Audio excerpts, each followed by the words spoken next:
I don't know why I thought it was a good idea to take the back roads that night. Maybe it was habit. Maybe it was stubbornness. Either way, I regret it. It was early November, cold enough that my breath showed in the air but not freezing yet. I was driving home from a late shift at the warehouse. I had done it plenty of times before, and I knew these roads like the back of my hand. Long stretches of nothing but fields, forests, and the occasional barn or abandoned farmhouse. The kind of place where you could drive for miles without seeing another car. I liked it that way. No traffic, no streetlights, no noise except for the hum of my truck and the wind outside. It made the long drive home feel peaceful. But that night, it wasn't peaceful. I had just passed an old gas station, the last one for about 40 miles, when I noticed something ahead. On the side of the road, near the tree line, there was a man standing there. At first, I barely registered it. Just another piece of scenery. Maybe a mailbox, maybe a signpost. But as I got closer, I saw it was definitely a man. He was standing completely still, facing the road. No car nearby, no house in sight, just him. I told myself it was nothing. Maybe he was a hunter. Maybe he was walking to a house further up the road. I kept driving. A few miles later, I saw him again. Same figure, same posture, standing just at the edge of the trees, facing the road. I felt a chill that had nothing to do with the cold. There was no way he could have walked that fast. I was going at least 60. Even if he had a bike, there was nowhere he could have cut across the fields or forests to beat me to this spot. But there he was. I kept driving. My hands were tight on the steering wheel now. My eyes flicked to the rearview mirror, but the road behind me was empty. The only light came from my headlights stretching into the darkness. I told myself I was imagining things. I had been working long shifts. I was probably just tired. Maybe it was a coincidence. Maybe there were two different guys out in the middle of nowhere, doing whatever it was they were doing. But then I saw him again. This time, he was closer to the road. I barely had time to register it before I sped past, my headlights flashing over his face for half a second. Pale skin, dark eyes, no expression, no coat, even though it was cold. I couldn't shake the feeling that he had been staring directly at me.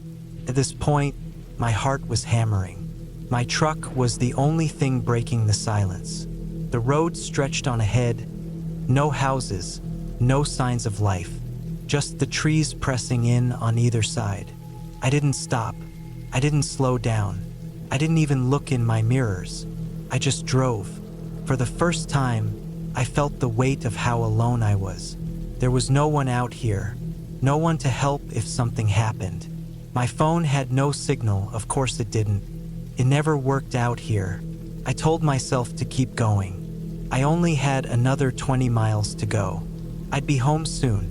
But then, up ahead, I saw something. Not a person this time.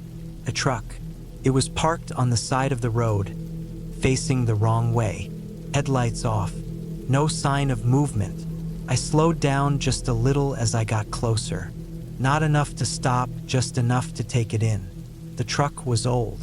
Rust on the sides, dented bumper. The driver's side door was slightly open, and next to it, a single shoe. I barely had time to process that before my headlights caught something else. Movement in the trees. Not an animal. Person. I didn't stop. I slammed my foot down on the gas and sped past, my truck roaring down the empty road. My heart was hammering. My hands were shaking. I didn't care what I saw. I didn't care who it was. I wasn't stopping. I glanced in the mirror just once. I saw a figure step onto the road behind me, watching as I disappeared into the night. I didn't slow down until I was home. By the time I pulled into my driveway, my hands were cramped from gripping the wheel so hard. My whole body was tense. I locked my doors before I even got out of the truck. Then I ran inside and locked everything behind me. I didn't sleep that night. The next morning, I told myself I had imagined it. Maybe it was a broken down truck. Maybe it was some guy who needed help, and I had just let my imagination get the best of me.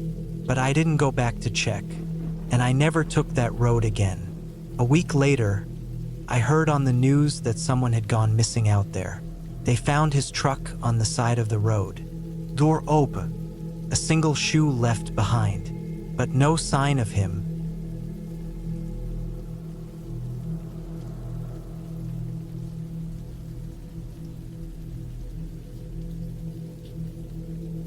I had been hunting all my life, not for sport but for survival.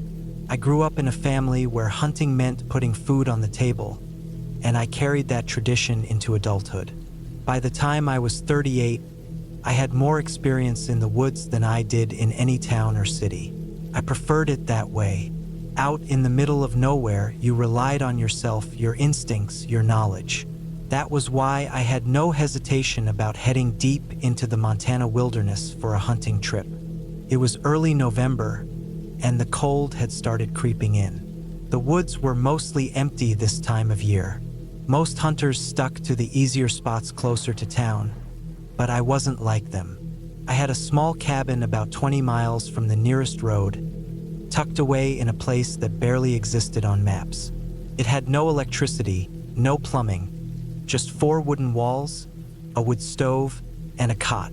I took my rifle, enough supplies for a week, and my old beat-up truck as far as the dirt roads would allow. From there, I hiked 6 miles to the cabin with my pack heavy on my shoulders. I liked that feeling. I liked knowing I was away from the world. No distractions. No noise, just the woods and whatever was in them. The first few days went as expected. The hunting was slow, but I didn't mind. I set up in a clearing a couple of miles from the cabin, waiting for deer to pass through. There were signs, tracks in the frost-covered ground, the occasional snapped branch, but no luck yet. The days were short, the nights long. The temperature dropped below freezing every night, but the wood stove kept the cabin warm enough. Then things started to feel off. The first thing I noticed was the silence. The woods are never truly quiet. There's always something: birds, the wind, the distant sound of water. But that third night, it was dead silent. No wind, no movement. Felt like the entire forest was holding its breath. I stepped outside, shining my flashlight along the tree line, but I saw nothing. I told myself it was just the cold. Sometimes, when it's cold enough, animals stay still. I had seen it before. The next day, I went deeper into the woods, following a fresh set of tracks. They were big, likely a buck, and they led me farther from the cabin than I usually went. I was careful, making sure I kept track of where I was. I didn't want to get turned around. But after about an hour of tracking, I stopped. Something was wrong with the tracks. First, they were normal. Hoof prints in the dirt, spaced apart the way they should be. Then they changed. The stride became erratic, like the animal had started running. Then the tracks just stopped. Not like the deer had turned or gone another way, just stopped. I knelt, running my fingers over the last print. There were no signs of struggle, no blood, no drag marks, no other prints leading away, just gone. That didn't make sense. I stood up slowly, my rifle held tight in my hands. The woods felt different now. I wasn't alone. I turned in a slow circle, scanning the trees, but I saw nothing. Still, the feeling didn't go away. I walked back the way I came, my pace steady but fast. I wasn't running, but I wasn't taking my time either. The silence was back, pressing in on me. I could hear my own breathing, my own footsteps crunching on the frozen ground. I hated that. You should never be the loudest thing in the woods. When I reached the cabin, I felt a little better. I locked the door behind me and threw more wood into the stove. The heat was comforting. I ate a quick meal and tried to shake the feeling that had settled into my bones. I didn't sleep well that night. Something woke me up. I didn't know what it was at first. The fire had burned low, leaving the room in near darkness. I sat up in my cot, listening. Then I heard it, something outside. It wasn't an animal. I knew that immediately. Animals move with purpose. They make noises, but they don't try to be quiet. This was different. It was slow, deliberate. Footsteps. They circled the cabin once. Then again. I didn't move. I just sat there, my rifle across my lap, barely breathing. I told myself it was my imagination, that it was the wind, but I knew better. The footsteps stopped near the front door. Then came the sound of something dragging against the wood. I raised my rifle, heart pounding. I wanted to shout, to scare whoever or whatever. It was away, but something told me not to. Minutes passed, then an hour. Nothing else happened. When the sun finally came up, I went outside. There were tracks in the frost-covered dirt. Not deer tracks, not bear tracks. Bootprints. Someone had been out there. I followed them a short way, but they led into the trees and disappeared. There was no sign of anyone. No campsite, no signs of life. Just those prints. I didn't hunt that day. I spent the daylight hours gathering wood, making sure the cabin was secure. I built the fire bigger than usual. I wanted light. I wanted warmth. I kept my rifle close. That night, it happened again. The footsteps, the circling, the dragging sound against the wood. I stayed awake, gripping my rifle so hard my hands ached. I kept thinking about those boot prints. Someone was out there, watching me, waiting. The next morning, I made a decision. I was leaving. I packed up what I could carry, strapped my rifle across my back, and started hiking. I didn't care about the extra supplies I left behind. I just wanted out. I walked fast, too fast. My legs burned, but I didn't stop. I kept checking behind me, convinced I'd see someone following me, but I never did. When I reached my truck, I threw my pack into the passenger seat, started the engine, and drove. I didn't stop until I hit the main road. I never went back to that cabin. I don't know who was out there. I don't know what they wanted. But I do know one thing. I wasn't supposed to be there, and whoever was out there made sure I knew it.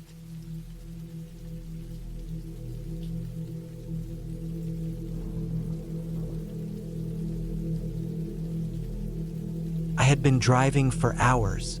The last time I checked the clock on the dashboard, it was past midnight, but that felt like a long time ago. The road stretched on, dark and endless, surrounded by nothing but trees, hills, and occasional open fields that disappeared into the black. My headlights were the only thing cutting through the night. I had passed my boss's cabin a while back. He had invited me out earlier in the day to discuss some work-related things.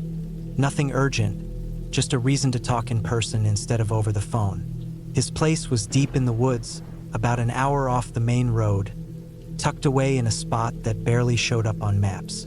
I didn't stay long. Something about the place felt off. Maybe it was just the isolation, or maybe it was the way he looked at me before I left, like he wanted to say something but changed his mind.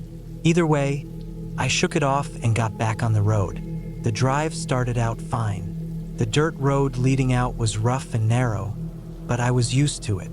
Once I hit the paved road, I expected smooth sailing all the way home, but then I noticed something. There were no other cars. At first, I didn't think much of it. It was late, after all, and I was far from any major town. But after another 30 minutes of driving with nothing but darkness and the occasional rustle of trees in the wind, it started to feel strange. There wasn't a single house, no distant porch lights, no road signs, nothing. Just the endless stretch of asphalt cutting through the wilderness. The fuel gauge was dropping lower than I was comfortable with. I had meant to fill up before heading to my boss's place, but I had been in a hurry and figured I could do it on the way back. Now I was regretting it. The last gas station had to be at least 40 miles behind me, and there was no telling when I'd find another one. I kept driving. Then I saw something up ahead. the figure on the side of the road. At first, I thought it was an animal, but as I got closer, I realized it was a person standing just at the edge of my headlights. The sight sent a shiver down my spine. Out here, in the middle of nowhere, miles from any sign of civilization, someone was just standing there. I slowed down. Not much, just enough to get a better look. The person didn't move. They were wearing dark clothes, standing stiff with their back partially turned toward the road. I didn't stop. I didn't even want to make eye contact. Something about them felt wrong. As I passed, I kept my eyes forward, gripping the steering wheel tighter than I realized. I tried to tell myself they were just a hitchhiker, someone who had gotten stranded. But something deep in my gut told me that wasn't the case. And then I checked my rearview mirror. They were gone. I knew I had just passed them. There was no way they could have moved that fast. My foot pressed down harder on the gas. The road stretched on. My heart was still hammering from what I had seen, or rather, what I hadn't seen. But I kept going, telling myself that I was just tired, that my mind was playing tricks on me. Then I saw it again. Another figure. Or maybe it was the same one. Same dark clothes, same still posture. Standing just at the edge of my headlights. This time, I didn't slow down. I kept my speed steady and my eyes locked on the road ahead, pretending like I hadn't seen anything. But as I got closer, a chill ran through me. It was the same person. It had to be. Same stance, same build, same feeling of wrongness. But there was no way they could have gotten ahead of me. Not without a car. Not without me seeing them. I passed by again, gripping the wheel so tight my knuckles ached. My breathing was uneven, my pulse pounding in my ears. I didn't dare check my mirror this time. I just kept driving. But the road seemed endless. The gas gauge was getting lower. Too low. If I didn't find a station soon, I was going to be stranded out here, and that was the last thing I wanted. And then I saw the figure again. Ahead of me, again. I don't know why I looked this time, but as I passed, I turned my head ever so slightly, just enough to see their face. Only there was no face. It wasn't that it was covered or hidden in the dark. It just wasn't there. My stomach twisted. My hands shook. I drove faster. For the next 10 miles, I didn't see anything. No figures, no signs of life, just the empty road. But the fear in my gut didn't go away. If anything, it got worse. And then my headlights flickered. For a second, I was plunged into darkness. I slammed my foot on the brakes, my heart nearly stopping in my chest. The lights came back on, and standing directly in front of my car was the figure. I swerved, the tires screeching as I veered off the road. The car slammed into the ditch, jarring me so hard my head hit the steering wheel. Pain exploded behind my eyes, and for a few seconds, everything went fuzzy. When I looked up, the road was empty. I was breathing hard, my entire body trembling. My car was stuck. The front wheels were buried in the soft dirt. I was miles from anywhere, and my phone had no signal. I sat there for a long time, staring at the empty road, waiting for something, anything to happen. But the figure never came back. Eventually, I forced myself to move.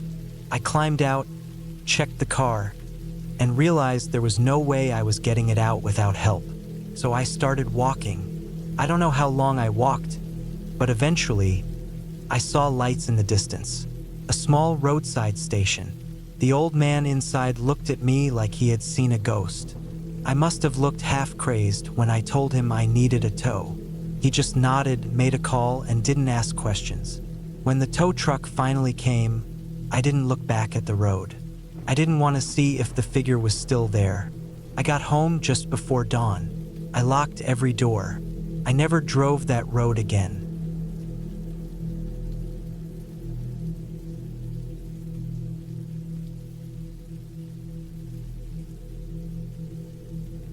I was driving through the middle of nowhere when I saw it. A shape in the road. At first, I thought it was roadkill, a deer maybe, or a dog. But as I got closer, I realized it was something worse. Something that didn't belong out here, miles away from the nearest town. It was a man, lying face up in the middle of the road, motionless. No car around, no sign of an accident. Just him, stretched out on the cracked asphalt, his clothes dirty and torn. His face was pale, too pale, and I could see from my headlights that his skin had a waxy look to it. I slowed down, my hands tightening on the steering wheel. My heart was already pounding. Everything about this felt wrong. There was no reason for a body to be out here on this deserted road. No houses nearby, no traffic, nothing. Just me, the endless stretch of road, and this dead man. I pulled over, leaving my headlights on him, the beams cutting through the darkness. I sat there for a moment, gripping the wheel, trying to think. Every instinct in me screamed to turn around, to drive away, to pretend I never saw him. But I couldn't. I opened the door, stepping out onto the cold asphalt. The air was still, silent except for the distant chirping of crickets. No wind, no movement, just that awful stillness that made the hairs on my arms rise.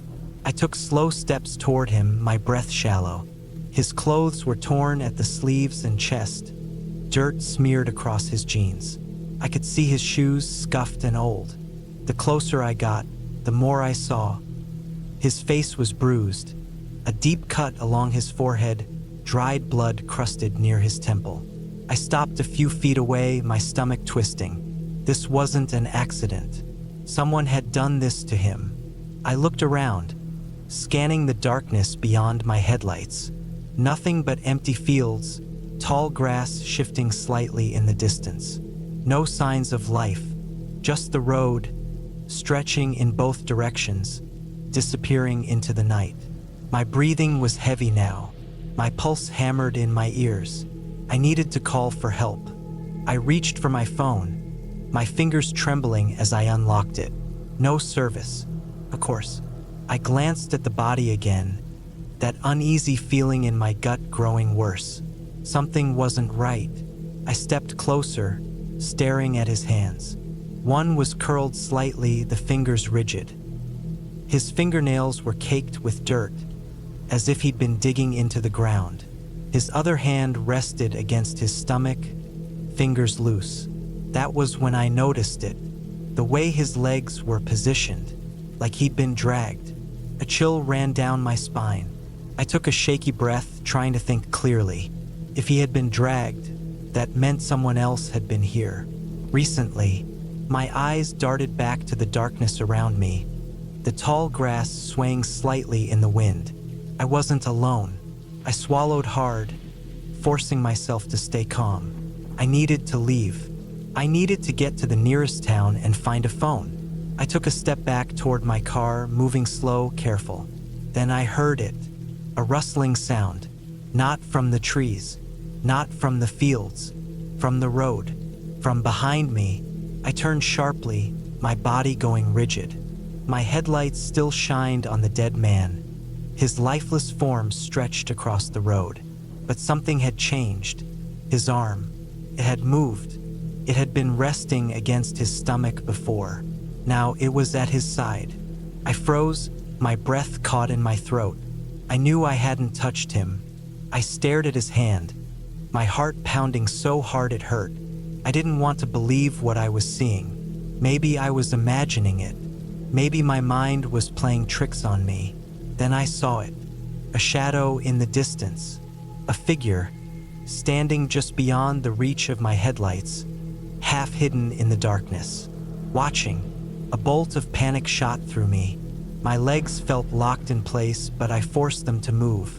I turned and sprinted back to my car, fumbling for the door handle. My hands were shaking as I yanked it open and threw myself inside. I didn't look back. I slammed the door shut, locked it, and jammed the key into the ignition. My hands were slick with sweat as I turned it. The engine sputtered. No, I turned the key again, my breath coming in fast, shallow gasps. The car whined, then roared to life. I slammed my foot on the gas, my tires screeching against the pavement. The car lurched forward, my headlights swinging wildly as I swerved around the body. As I sped down the road, I risked one last glance in my rearview mirror. The shadowy figure was gone, but the body was no longer lying in the road. It was standing, watching me drive away. I didn't stop. I didn't look back again. I drove straight until I reached the nearest town, until I saw lights and buildings and people, until I knew I was safe. I found a police station and told them everything. They sent officers out to the road, but when they got there, they found nothing. No body, no signs of a struggle, no evidence that anything had ever been there at all. I know what I saw, I know what I felt, and I know that somewhere, out there in the darkness, that thing, whatever it was, is still out there, waiting.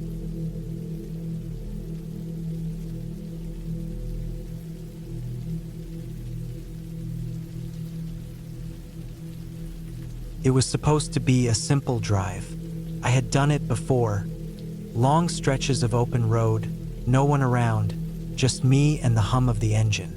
I liked the quiet, the isolation. It gave me time to think. But that was the thing about being in the middle of nowhere.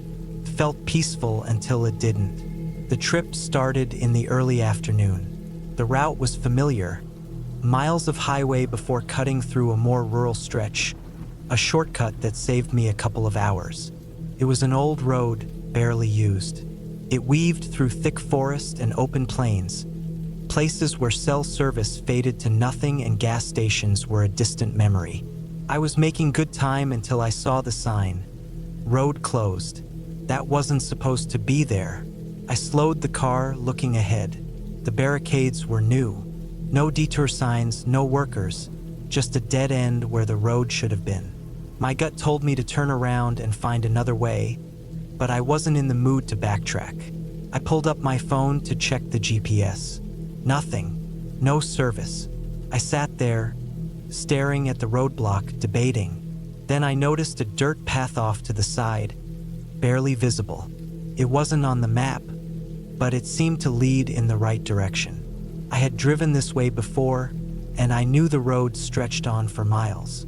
If this path reconnected with the main route, I could be back on track without losing too much time. It was a bad decision, and I knew it, but I took it anyway. The dirt road was rough, filled with potholes and uneven ground. I had to slow down to keep from wrecking my car. The trees closed in as I drove deeper, branches reaching over the road like skeletal fingers. The farther I went, the worse it got. The road narrowed, the dips got deeper, and the feeling in my stomach turned from uneasy to something worse. I hadn't seen another car for miles. The sun was starting to set, casting long shadows across the trees. I kept thinking the road would clear up ahead, that it would connect back like I hoped. But it didn't. It only got worse. The dirt turned to loose gravel, the trees pressed in tighter, and my tires skidded more than once on the uneven ground. Then the worst thing happened. A sudden drop, a loud thud. The car lurched forward, the front end dipping sharply. I hit the brakes, but it was too late. My tires spun against nothing, the front end buried deep in a ditch. I sat there for a long moment, gripping the steering wheel. The car wasn't going anywhere. I stepped out, the evening air cold against my skin. My boots crunched against the gravel as I walked to the front of the car. It was bad. The front wheels had sunk deep, the undercarriage resting on the edge of the ditch. There was no way I was getting out of this without help. I pulled out my phone. No service. The silence settled around me. The forest was still. Too still. I tried to shake off the feeling creeping up my spine. I had no choice but to start walking. I grabbed a flashlight from the glove box and locked the car. There was no telling how far I'd have to go to find help, but I had no other option. The road stretched on, disappearing into the darkness. I walked, The sounds of the forest were faint, branches shifting, leaves rustling. But something felt wrong. The trees felt closer, the air heavier. My boots crunched over loose gravel and fallen twigs, the only sound in the emptiness. Then I heard something else. Footsteps. I stopped, listened. Silence. I turned my flashlight toward the trees, sweeping the beam across the undergrowth. Nothing, just empty forest. I told myself it was my imagination and kept walking. Then I heard it again, closer, the sound of something moving through the trees, just out of sight. I stopped again, my breath tight in my chest.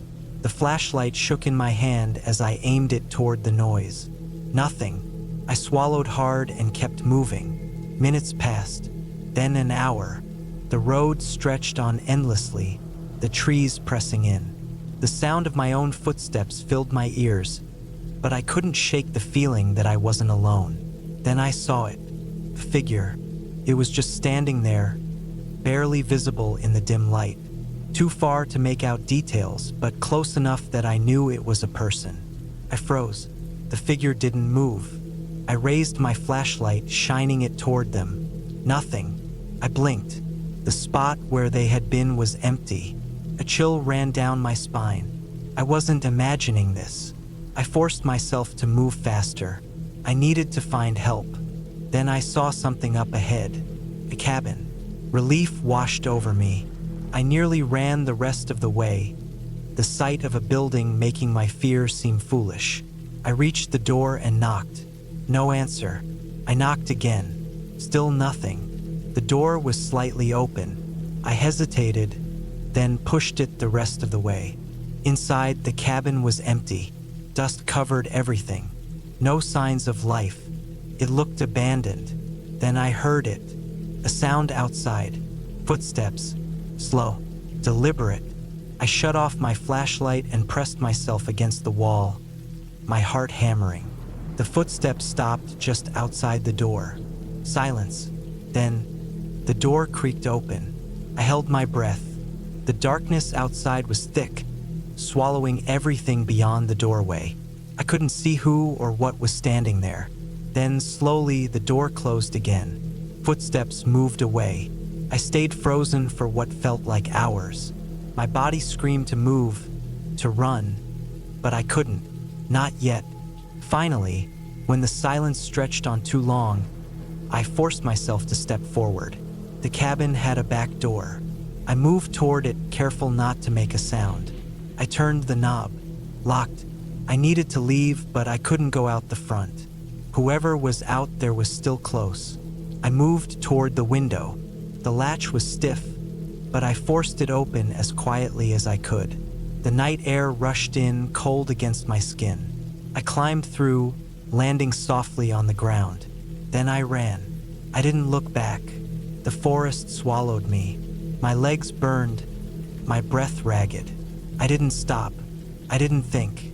I just ran. Then headlights. A car. I stumbled toward the road, waving my arms. The vehicle slowed, and I recognized the markings. Patrol car. The officer stepped out, eyes wary. I must have looked half crazed, covered in dirt and breathing like I had run for miles. He listened as I told him everything. About the figure, about the cabin, about the footsteps. Then his expression changed. He asked me to describe where I had been. I did. His face paled. That road, he told me, had been abandoned for years. There were no houses. No cabins. Nothing. I turned, looking back at the dark stretch of road behind me. I didn't argue. I just got in the car. The officer drove me back to town. I never took that road again, and I never found my car.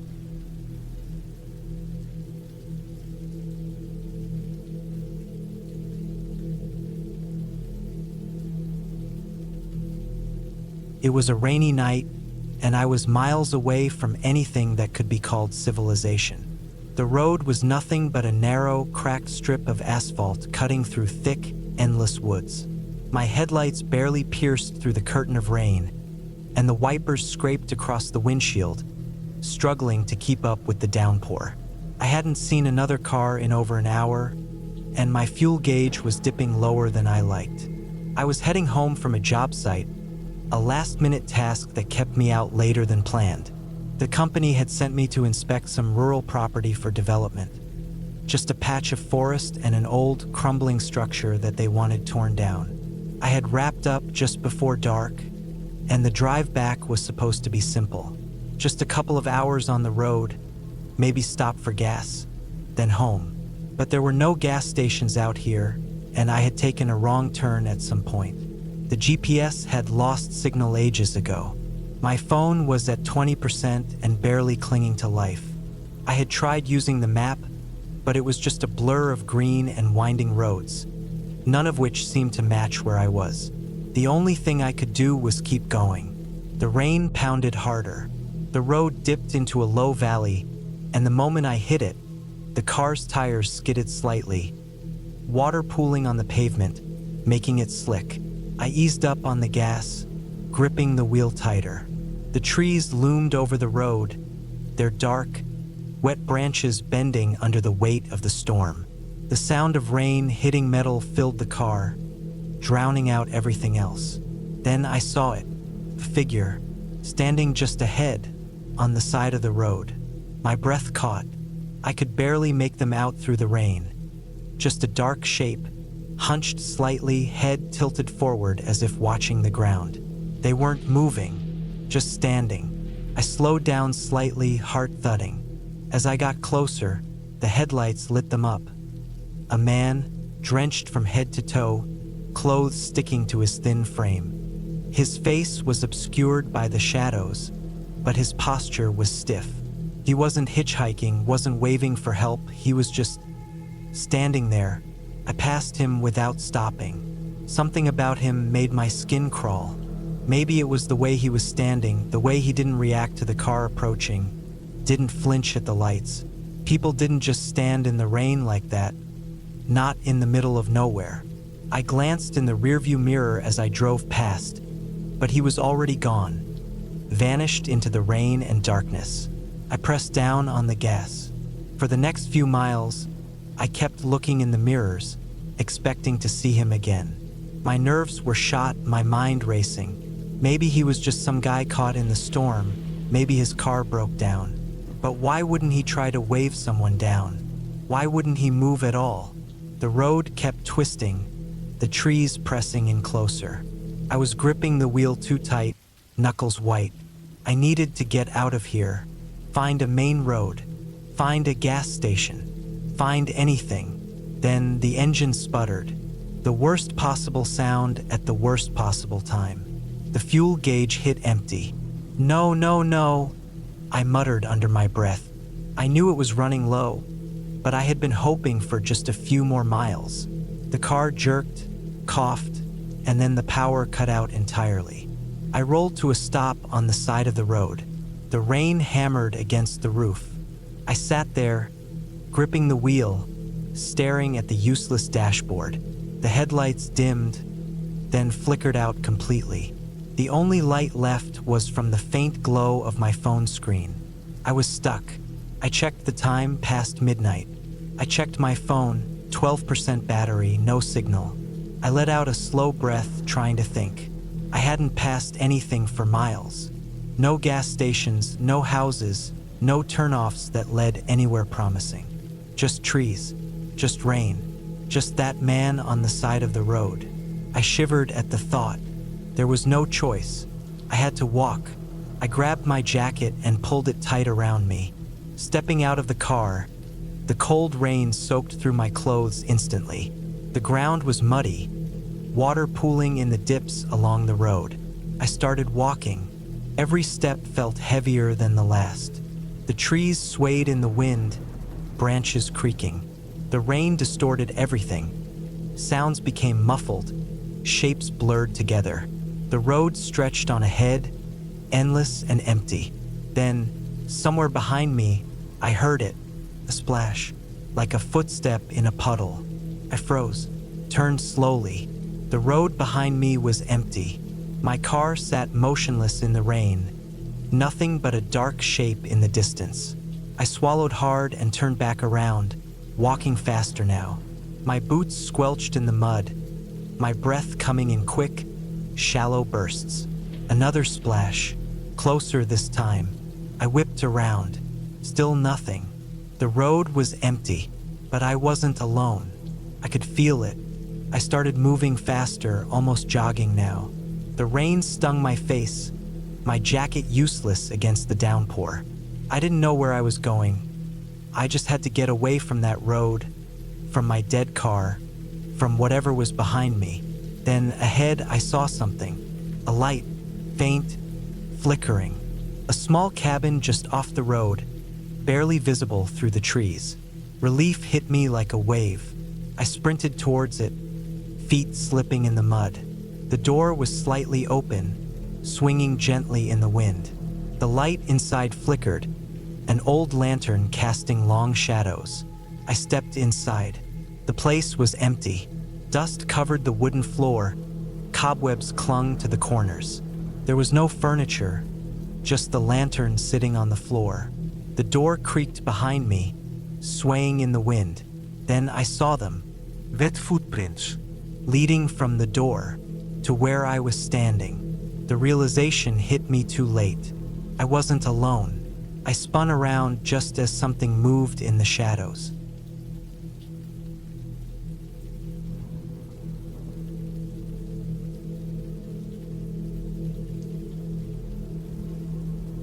I've been driving trucks for nearly 15 years.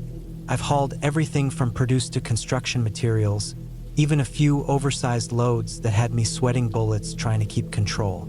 Long-haul trucking isn't an easy life, but it's a simple one. You drive, you stop, you eat, you sleep, and you do it all over again. The roads are the only thing that stays the same.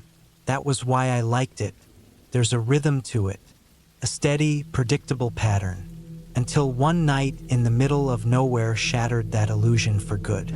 It was late September, a little over 5 years ago, and I was running a load through the high desert of Nevada.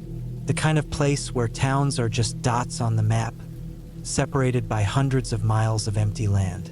That night, I was heading east on a narrow 2-lane highway, cutting through a stretch of nothingness between Tonopah and Ely. The route was lonely.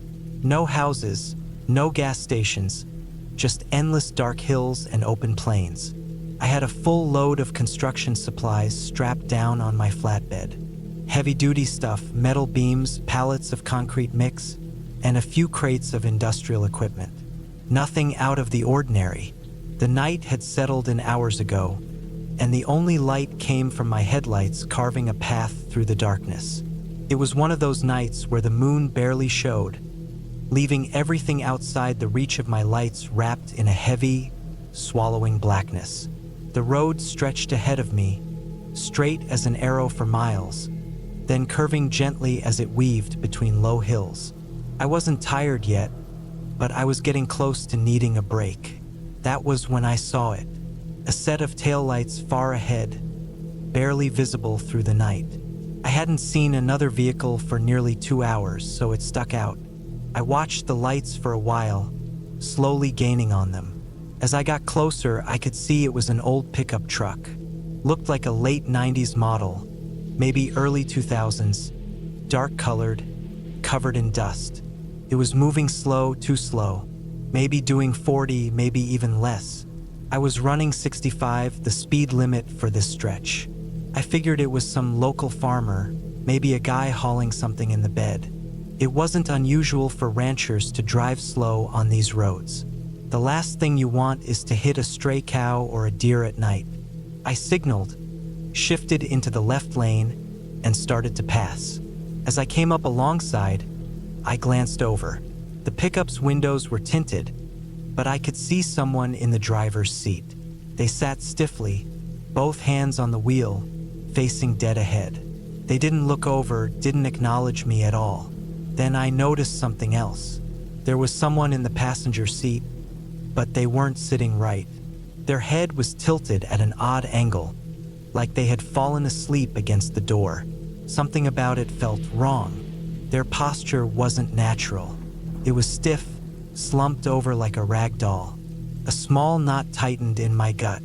I finished passing, eased back into my lane, and checked my mirror. The pickup's headlights flickered in and out of view as I rounded a bend in the road. I shook it off. People fall asleep in cars all the time. Maybe they were just exhausted, drunk even. Nothing to do with me. Then, about 10 minutes later, I saw it again. Another set of taillights up ahead. A different vehicle this time. An old sedan, sitting dead in the middle of the road. No hazards, no lights except for the weak glow of the brake lamps.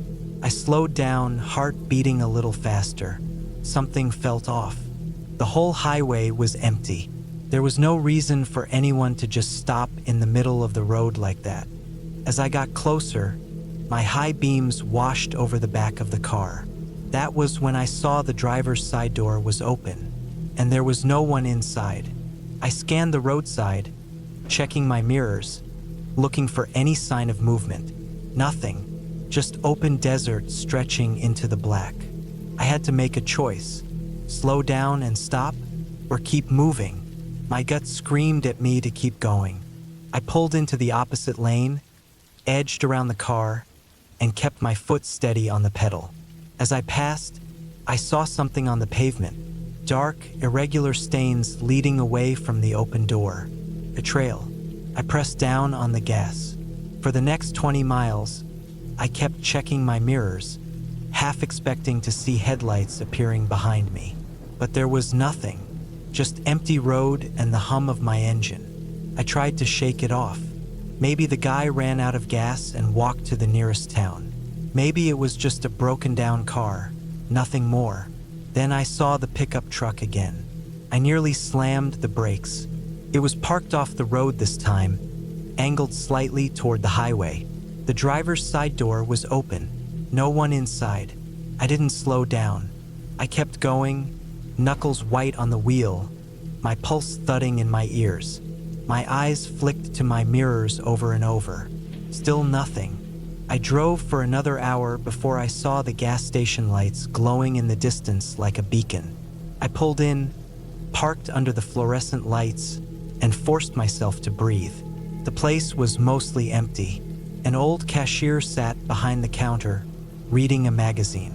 I grabbed a cup of coffee, paid, and stood by my truck for a while, listening to the quiet hum of the station. Then, just as I was about to climb back in, something caught my eye, a dark smudge on my trailer, near the back, just above the taillights.